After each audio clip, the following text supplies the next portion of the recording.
All right, welcome back to the Daily BS. Got a question from somebody asking about deadlifting and deadlifting technique. This particular person says that he rounds his back no matter how hard he tries once he gets to about 60 or 70% of his deadlift. So no matter what, when he starts above a certain weight, he's going to pull, and he pulls himself around and then probably gets it back at the top.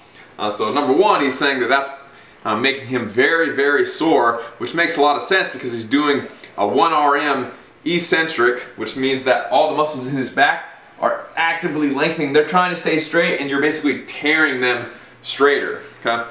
So the eccentric part of the movement is the part that makes you sore. Very similar to if I'm squatting, the down part of the squat is the part that makes me sore. So that's the down part of the movement for my back.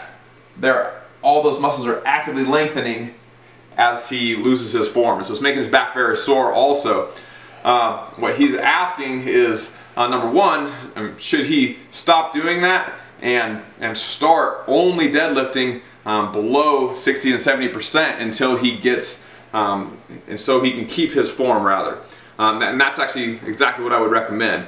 So even if you can pick up a deadlift, if you can't keep a 100% neutral spine, and pick it up and then bring your hips forward at the top, shoulders back, and keep that nice neutral spine the whole time, then I don't count that as your max. It might be your max on paper, but for training, you should only be lifting within the means of your technical max. So whatever you can do with perfect technique is your technical max, and then you should be operating, if you're trying to lift to 80%, it would be 80% of your technical max. Okay?